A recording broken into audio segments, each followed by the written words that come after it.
Assalamualaikum warahmatullahi wabarakatuh. Kita lanjut menjawab beberapa pertanyaan daripada sahabat kita, yaitu dari siapa dan seperti apa. Oke, kita lihat dulu.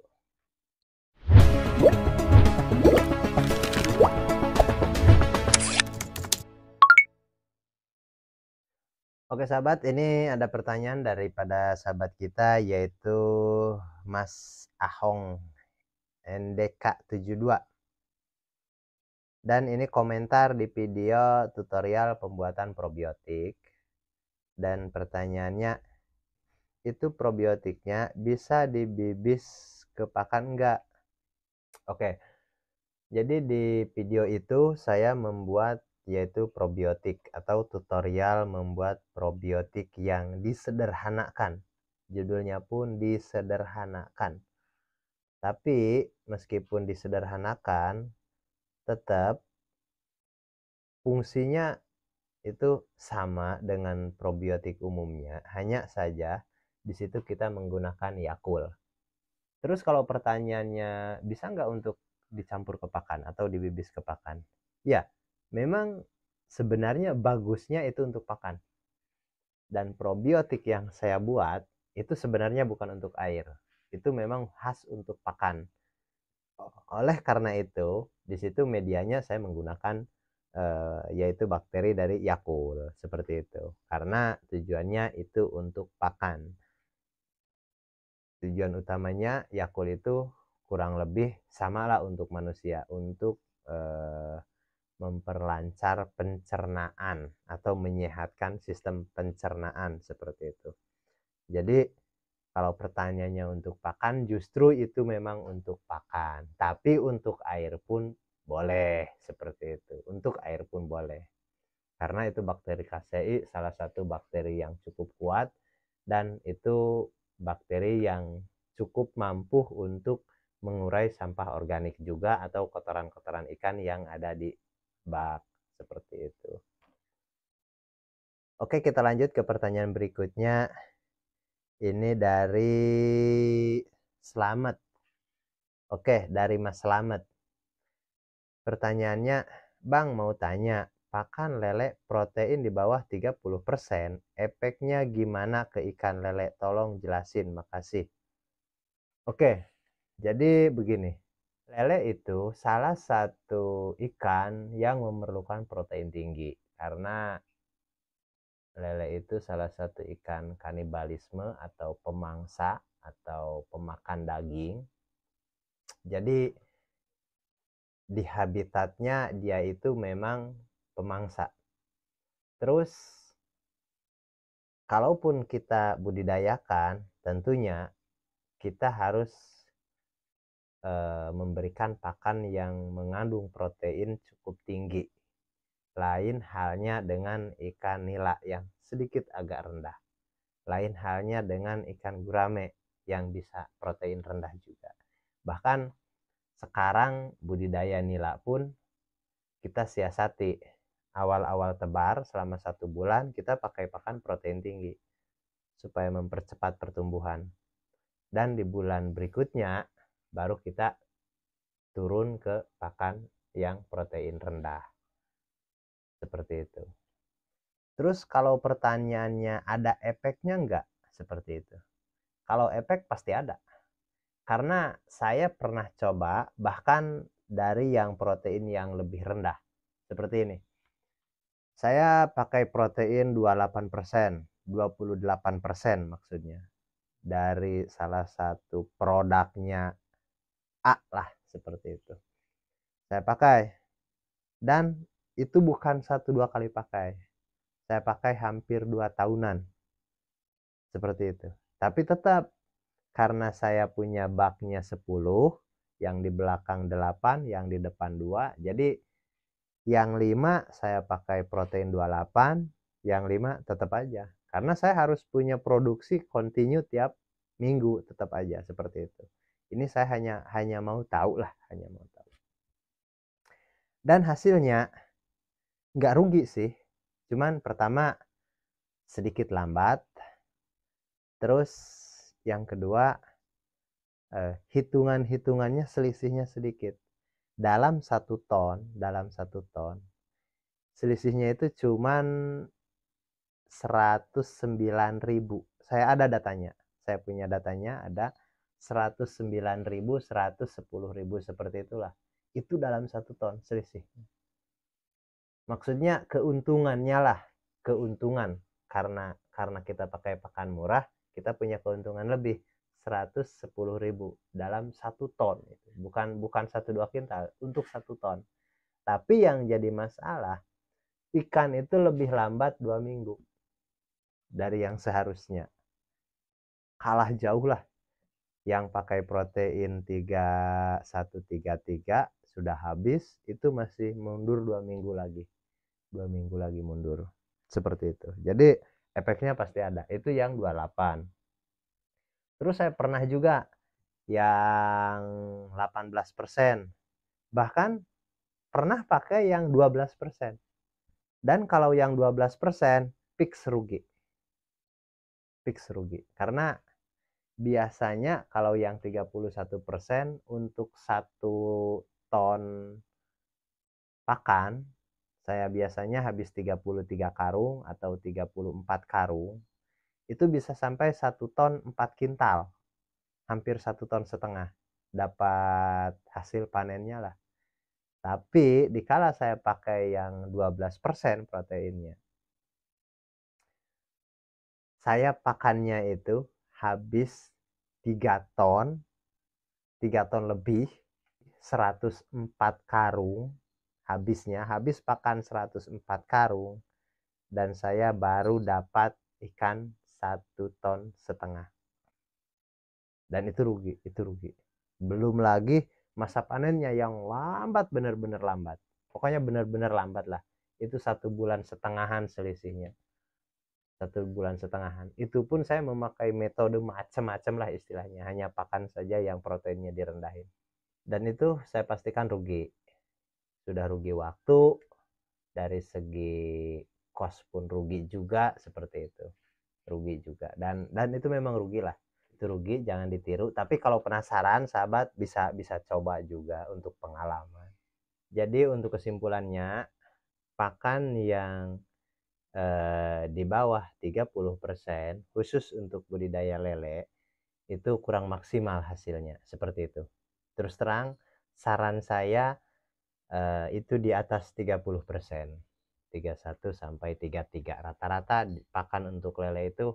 Karena begini, dari segi brandnya saja, pakan untuk lele itu memang ditulisnya khusus di karungnya itu, pakan lele, seperti itu. Karena lebih mengarah ke lele. Kenapa? Memang didesain khusus untuk lele, yaitu protein tinggi. Lain halnya pakan dengan yang di bawah 30 atau yang 28% atau 22%, bahkan 18%. Itu memang gambarnya pun macam-macam. Ada semua jenis ikan di situ. Dan itu pakan serabutan lah istilahnya.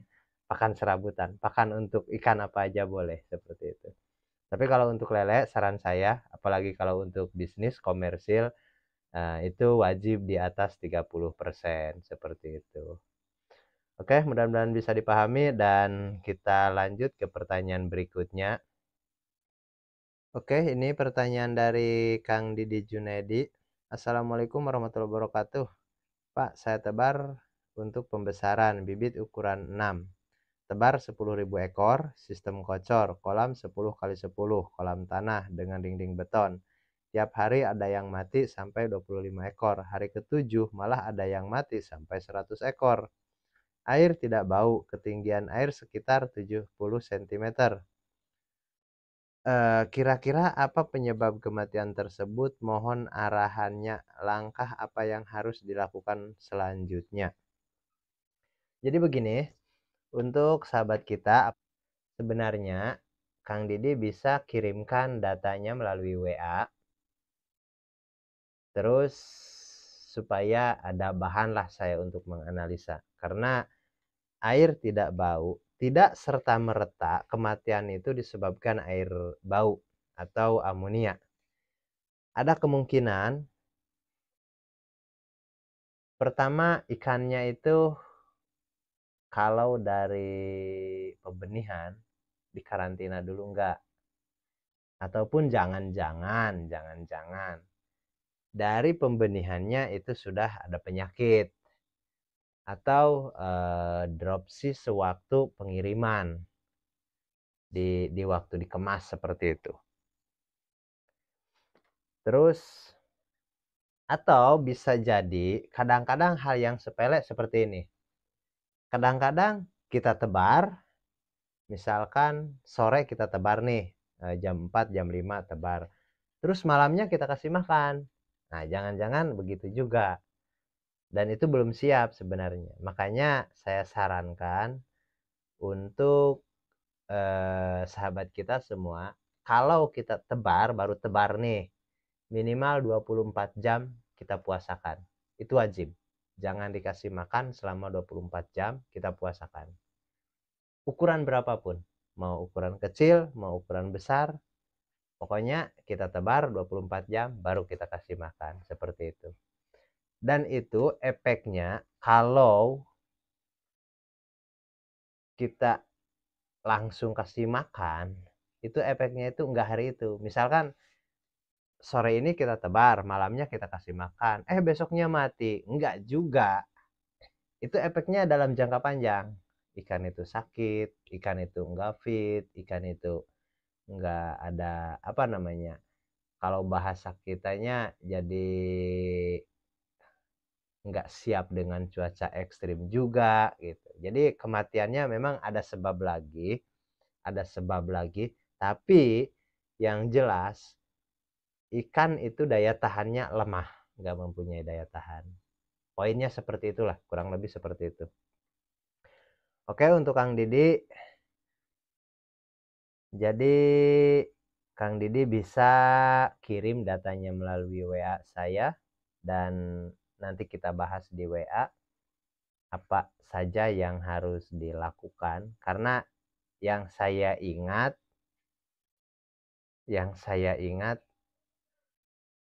ini kemungkinan nggak dipuasakan semasa tebar, nggak dipuasakan.